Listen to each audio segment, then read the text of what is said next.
Okay.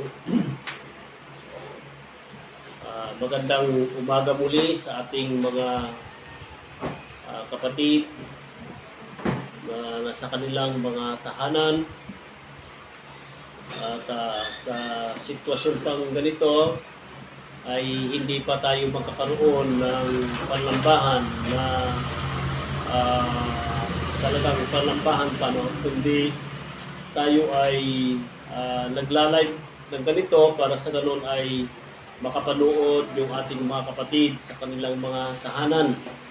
Kaya pagpalain po kayo ng Panginoon at tayo po ay mag-aaral ng salita ng Diyos.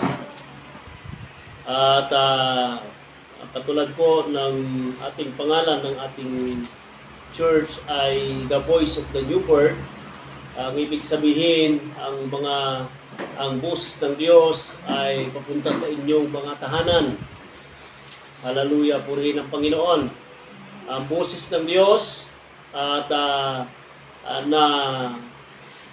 sa pamagitan ng ganitong pangangaral ng salita ng Diyos ay tayo ay makakarating ang mga mensaheng ito sa ating lahat. Pagpalain po kayo ng Panginoon. Ngayon po ay May 10 na po ngayon. At purihin po ang Panginoon. At 15 ay matatapos na. At makapagpalambahan na po tayo. At nawa ay hindi sana magkaroon ng extend po ng mahabang panahon po. Kaya purihin ng Panginoon. At yung ating pag-aaral ngayon ay matatagpuan po natin sa sulat ni Apostol Pablo sa Roma chapter 29. Roma chapter 29 at chapter 8 verse 29, mga kapatid.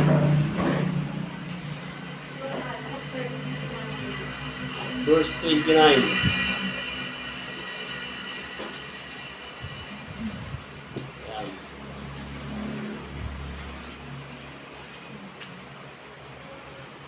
Yan. Na ating pong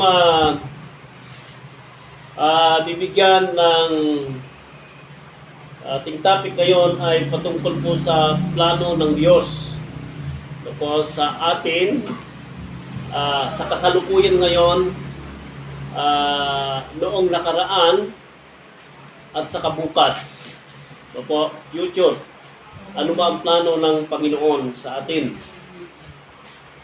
Kaya mababasa po natin sa Roma 8:29, ganito ang sinasabi sa Roma chapter 8 dito sa magandang balita Biblia.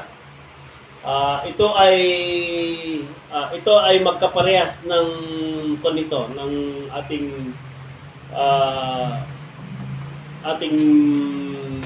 lingwahe dito sa Bibliang ito na hawak ko. So sabi po dito sa 29, ganito, isama natin ang 28. Alam natin ang lahat ng bagay, ang Diyos ang gumagawa kasama ang mga nagmamahal sa Kanya. Ang mga tinawag ayon sa kanilang panukala, sa kanilang ikabubuti. Sa verse 29, ganito ang pagkasabi, sapagkat mula pa alam ng Diyos kung sino ang Kanya, ang mga ito itinalagan niya maging katulad ng kanyang anak at sa gayon maging panganay natin siya. Hallelujah, purihin ang Panginoon. Tayo po'y magsipanalangin. Dakilan naming Diyos, salamat po sa umaga pong ito. Salamat po sa mga kapatid na sa kanilang mga tahanan at sa mga kapatid na nandirito, Diyos, yung pong patuloy na pagpalain. Buksan ang aming pangunawa, i-guide po kami, and the Holy Spirit, siyang aming teacher, tagapagturo ngayon, at gamitin mo bibig ng iyong lingkod. Pagpalain mo ang iyong salita ngayon, Panginoon, hayaan mong ang pagdaloy ng tubig, Panginoon, na buhay, ay patuloy na magdadala, O Diyos, ng mga salita mong ito sa aming mga kaibuturan ng aming mga puso. Pagpalain mo, Panginoon, ang bawat isa. Pagpalain mong iyong salita. In Jesus' name. Amen. Ano po ba ang plano ng Diyos sa atin ngayon at bukas? Maging ang nagdaan, mga kapatid. At sabi po dito na mayroon pong dito makita po natin sa verse 29 na ang sinasabi po dito ay sabi niya, sapagkat simula't mula pa'y alam na ng Diyos kung sino ang Kanya. Ang mga ito itinalaga na maging katulad ng Kanyang anak at sa gayon naging panganay natin, siya, ang ating Panginoong Yesus. So sabi niya dito, sapagkat mula't mula pa'y alam na ng Diyos kung sino ang Kanya. Hallelujah. Alam na ng Diyos. Mula pa nung bago pa likhain ng Diyos ang langit at lupa, alam na ng Diyos kung sino ang Kanya. Hallelujah. Papaano niya nalaman, mga kapatid, na yun ay sino yung mga yun? Sabi niya dito, ang mga ito itinalaga niyang maging katulad ng Kanyang anak, mga kapatid. Ang sabi niya na ang Kanyang itinalaga, mga kapatid, ay walang iba kundi ang magiging katulad ng Kanyang anak. Ang Kanyang anak na ito ay walang iba kundi ang ating Panginoong Yesus. Hallelujah. Yun yung itinalaga niya. Ang ating Panginoong Yesus ang siyang pinakapanganay nating lahat. Sabi po dito sa full life, ganap na buhay, mayroon po siyang paliwanag po dito. Sabi niya dito, sa mula't mula pa, alam na ng Diyos. Ang sa simula pa ay alam na sa talatang ito ay katumbas ng inibig sa simula pa at ginamit ang mga na ang ibig sabihin ay kinalagang umiibig. Piliing mahalin mula sa walang hanggan. Hallelujah. Sino itong mga ito, mga kapatid? Una, sabi niya dito, ang pagkaalam sa mula't mula pa ay nangahulugang itinakda ng Diyos mula sa walang hanggan na inibig at tubusin ang sangkatauhan sa pamagitan ni Kristo. So mga kapatid, ang Kanyang sinasabing itinalaga niya yung walang iba kundi ang Panginoong Yesus. Hallelujah. Walang iba kundi ang ating Panginoong Yesus. Na dito, ang sinasabi niya dito, mga kapatid, yung Kanyang mga tinubos. Hallelujah. Kung tayo'y Kanyang tinubos at tayo yung nagiging katulad niya, tayo yung mga itinalaga. Hallelujah. Pagpalain tayo ng Panginoon. Hallelujah. Ito yung Kanyang sinasabi na yung itinalaga niya. So maraming mga gustong makasama, mga kapatid. Pero hindi nagiging katulad niya. Una po dito makita po natin na ang sabi ng Panginoon, kung we are partaker sa Kanyang kamatayan, we are partaker din, mga kapatid, sa Kanyang muling pagkabuhay.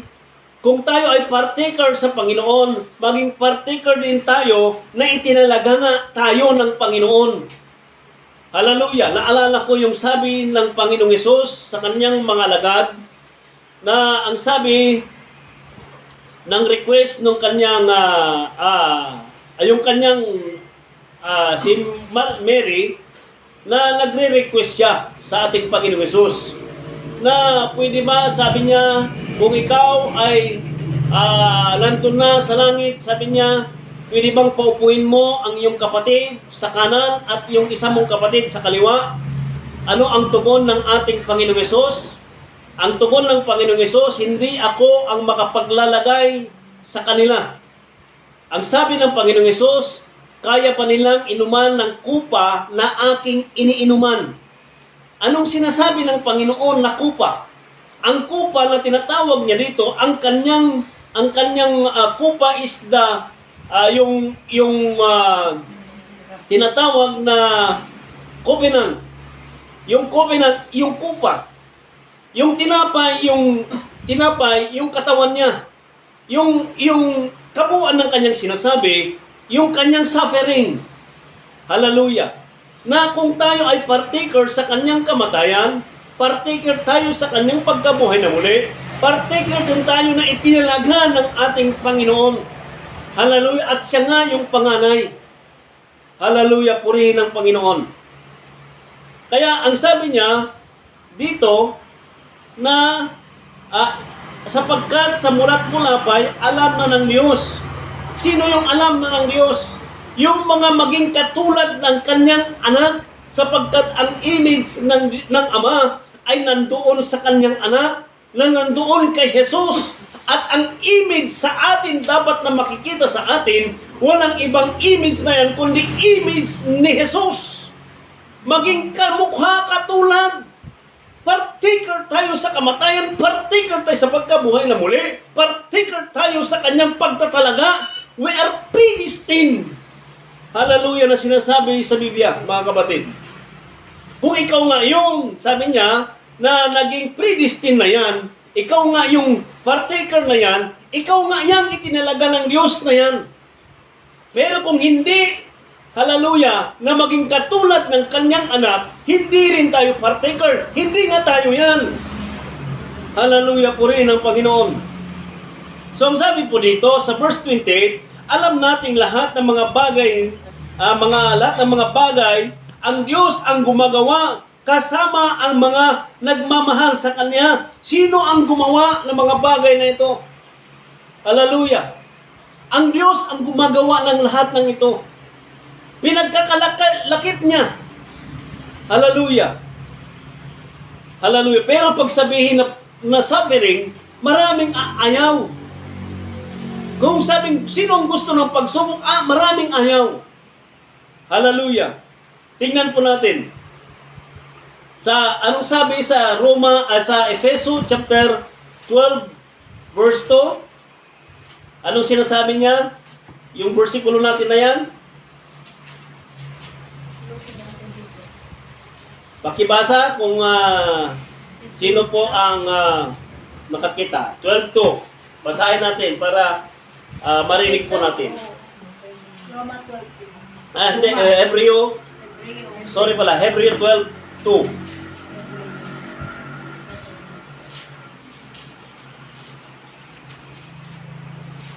Okay, nakita na po natin sino po ang magbabasa.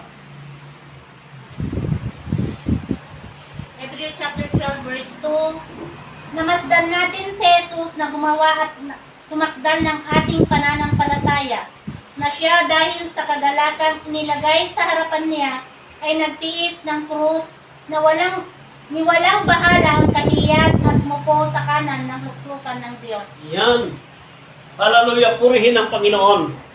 Ang sabi niya dito, hallelujah, na ituon natin ang ating paningin kay Jesus. Saan nakatuon? Saan nakatingin? Hallelujah, sa Panginoong Jesus. Hallelujah, hindi yung tinitingnan mo lang na ganyan. Hindi. Lahat ng kanyang ginagawa, lahat ng kanyang naging buhay, iyong pagmasdan at tignan at sundan. Hallelujah. Kaya ang sabi ng Panginoong Jesus, na to learn of me. Hallelujah, matuto tayo sa buhay ni Jesus. Mga kapatid, ang sabi niya, siyang sumakdal ng ating pananampalataya, hindi magiging sakdal ng ating pananampalataya kung hindi dadaan sa mga pagsubok. Amen. Hallelujah. Paano mo masasabing ikaw ang nagtagumpay na hindi ka dumaan sa labanan? Ang pagsubok ay isang uri ng pagkikipaglaban spiritual. Kaya tayo binibigyan ng Diyos ng pagsubok para tayo matutunan natin ang magtagumpay ng katulad niya. Hallelujah! Hallelujah! Purihin ang Panginoon. mayroon pa siyang sinasabi dito mga kapatid kanina. Ang mga kahirapan, sabi niya dito, mula sa kahirapan, mga pagsubok, pag-uusig, pagdurusa, ay mapapalabas ng Diyos ang mabuti. Hallelujah! Makita natin pala, ano ang purpose itong mga ito? Lahat na nagiging lingkod ng Diyos, walang mga lingkod ng Diyos na hindi dumaan sa mga sari-saring pagsubok. Hindi nga lang pagsubok. Ang iba sabi niya dito, tinatawag niya na, ano yon? Tinatawag niya dito kanina?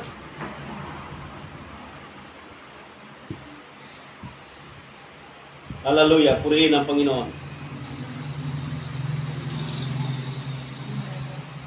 Saan na yun?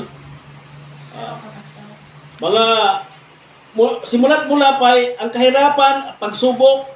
Una, yung kahirapan, iyan ang mga pagsubok.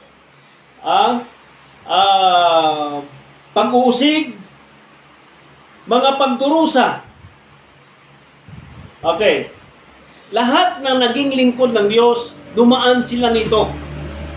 Hallelujah. Kaya, wala pang Kristiyano na hindi dumaan sa mga pagsubok. Ano ang purposes tong mga ito? Una, kung hindi natin pagdaanan nito, hindi tayo magiging katulad niya. Magiging partaker tayo, sabi niya, sa kanyang paghirap, sa kanyang kadustaan. Hallelujah, sa krus. At ang sabi niya kanina sa Hebreo, na inalis niya ang mga kahiyaan doon sa krus. Hallelujah. Hindi yung tupis lang na kanyang takip, at wala na siyang damit, at naalis na ang kahiyaan. Nailantad, mga kapatid. Hallelujah. So, ang purpose pala nito ng mga pagsubok na nadadaanan ng bawat Kristiyano upang mapapalabas ang mga kabutihan ng Diyos, mamumul pala tayo. Yun ang purposes pala ng Panginoon. Hallelujah. Kaya wala pa, sabing gano'n ni Apostol Pablo, wala pang mga pagsubok na mga nadaan ng iba na hindi ninyo madaanan. Ang purpose pala doon, para yung mamold pala doon, mapapalabas pala yung makadiyos, the holiness of God. Di ba, ang mga dumadaan ng pagsubok, nagkakaroon sila ng mga tiyaga. Hallelujah, napakatiyaga. Kaya lang kung sinasabi na sa aking mga anak, na kung wala kayong tiyaga, malayo pa. Marami pang pagdadaanan. Bakit? Kasi yung tiyaga na yan, ito ay katas na eh. Na-produce na ito. Saan produce ito? Saan galing to? Ito'y galing sa Diyos. Naalala nyo nung 9 fruits of the Spirit? Isa pa doon yung pagtsatsaga. Patient? Yes! Ang bunga ng Espiritu, sabi niya, pag-ibig, kapayapaan, katsagaan, nandun na lahat yung 9 na yan. So, ibig sabihin, bago mapapalabas yung bunga na yan, madadaanan natin ng mga pagsubok. Amen. Kaya ang sabi ng Panginoon, looking unto Jesus, the author. Sinong author na yan? Na mga pagsubok na yan, hinayaan ng Diyos yan, yung mga pagsubok na yan, upang mamumul pa tayo. Amen. Hallelujah. Kaya, the author and the finisher. Paano po niya kaya ito ipipinish ng Panginoon? Hallelujah.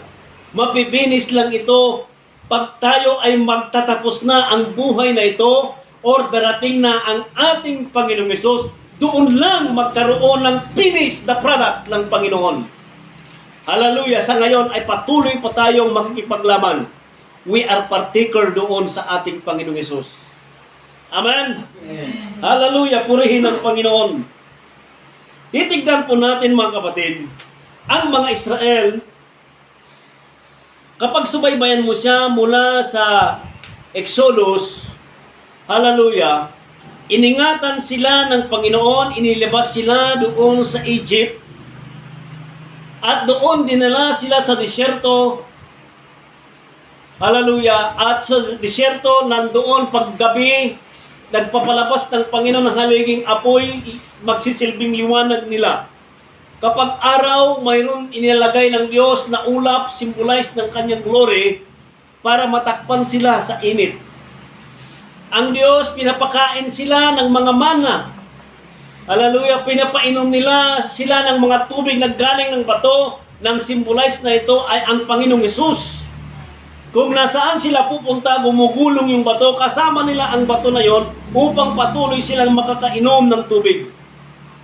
Pero patuloy pa rin sila sa pagkakasala. Hallelujah. Ang pinakamalaking kasalanan na ginagawa nila na nakikita dito ay yung pagsamba nila sa Diyos-Diyosan. Nang sabi ng Panginoon, I am a jealous God. Hallelujah. Makikita po natin na sinasabi sa Joshua chapter 1 verse 8. Pakibasa nga natin ulit sa Joshua chapter 1 verse 8. Hallelujah. Sinong unang nakakita?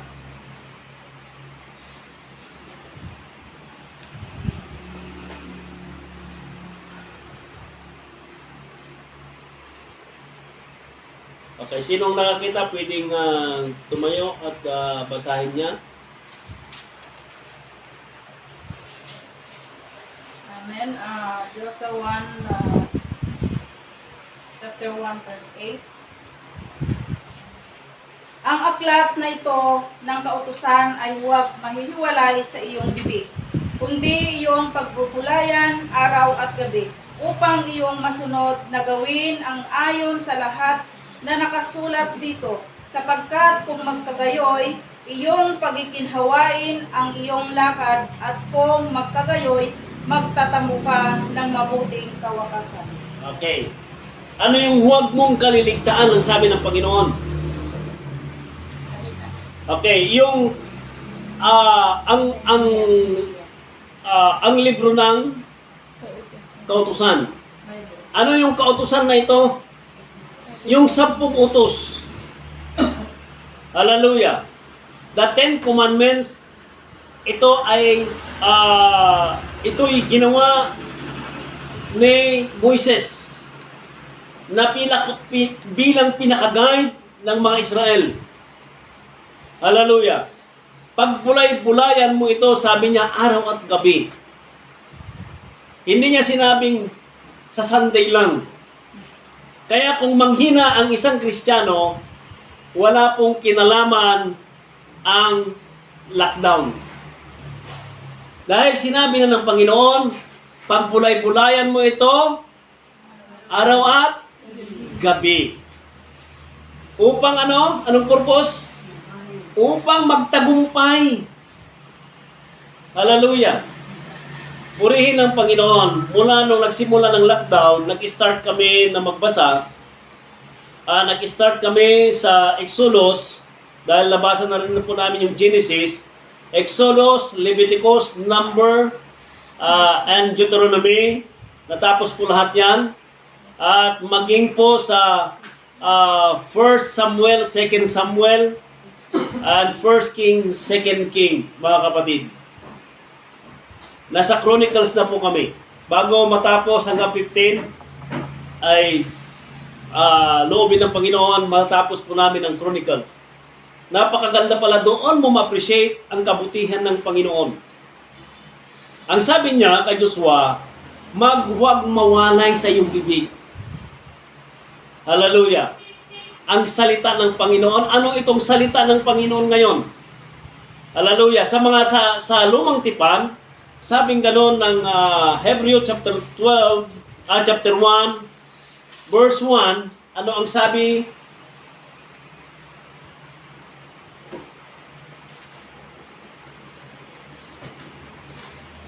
Hebrew chapter 1, verse 1,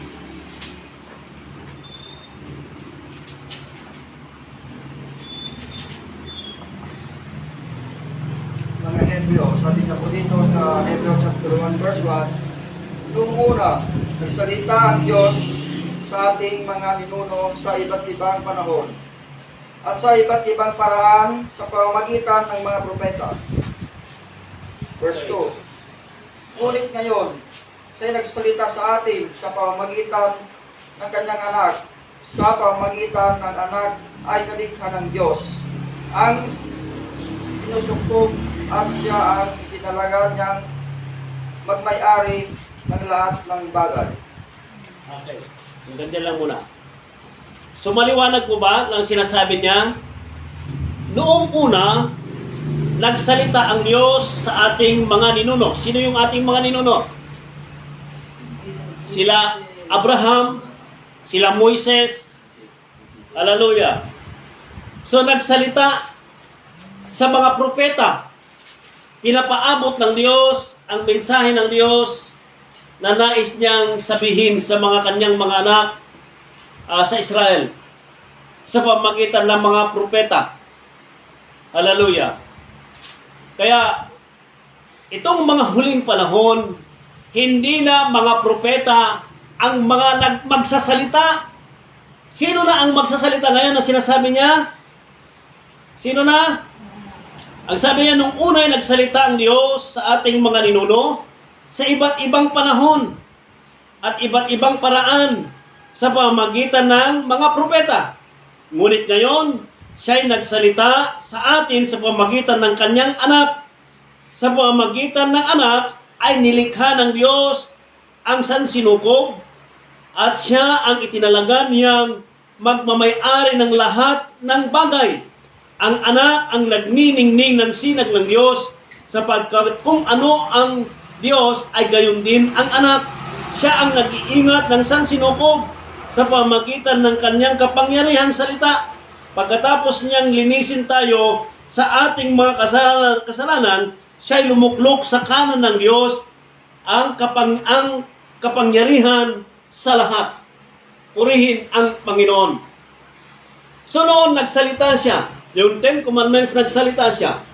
Pero nung pumarito ang ating Panginoong Hesus, ang sabi niya, hindi ako naparito para sirain ang kautusan. Sabi niya, kundi ganapin ang sabi ng Panginoon. So ito na siya ngayon mga kapatid. Hindi na natin kailangan pa na magsalita pa yung mga dating mga propeta, kundi nagsalita na ang kanyang anak. Hallelujah! Kaya ang sabi ng Panginoon, matuto tayo sa Panginoong Hesus.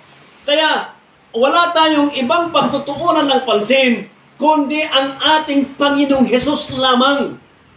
Purihin ang Panginoon. There is no other gospel. Hallelujah! Kahit sino pang mga propeta, kahit sinong magsasabi, kami yung totoo, kami yung totoo. Walang ibang totoo, kundi ang ating Panginoong Hesus. Ano ang sabi niya? I am the way, the truth, and the life. Kahit pa sino, kahit pa yung mga propeta, kahit pa noon gumagawa ng himala, pero yung buhay na niya ay unti-unting nawawala na sa Panginoon at umalis ng Espiritu ng Diyos sa kanya, maaring noon. Hallelujah! Pero tandaan po natin na kung walang Espiritu ng Diyos sa atin, mga kapatid, ay lilisanin tayo ng Espiritu ng Diyos, maaring noon totoo, pero dumating ang panahon na hindi na naging totoo. Bakit? Inaari nila na sila nga ang totoo, hindi na si Kristo. Conform to the image of His Son. Purihin ang Panginoon. Kung hindi ito nagko-conform sa kanyang anak, hindi rin na magiging itinalaga siya. Hallelujah. Ang pinag-usapan dito ay na i-conform ba ang buhay natin sa kanyang anak ng ating Panginoong Hesus. Hallelujah. Purihin ang Panginoon. Maliwanag po ba? Amen. Ang sinasabi niya dito, na nagsalita ang mga propeta nung unang panahon, pero ngayon ang kanyang anak na, walang iba kundi ang ating Panginoong Hesus. Kaya, lahat tayo na may kukonform sa kanyang anak, walang may kukonform sa kanyang anak kung hindi siya ipapanganak sa Diyos. Hallelujah. Paano siya ipapanganak? Yung born again. Born again. Born again is simula itong pamumuhay ng Christian life. Hallelujah!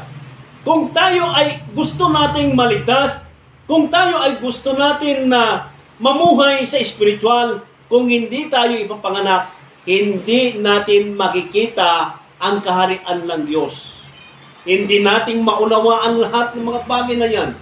Pero kung tayo ipapanganak sa Diyos, mauunawaan natin lahat ng mga bagay na hindi nakikita. Hallelujah, sapagkat ang Diyos ay hindi nakikita. Hallelujah. Ang Diyos ang lahat ng gumagawa ng ito. Kaya mayroong kanta na I don't know about tomorrow. Hindi natin alam.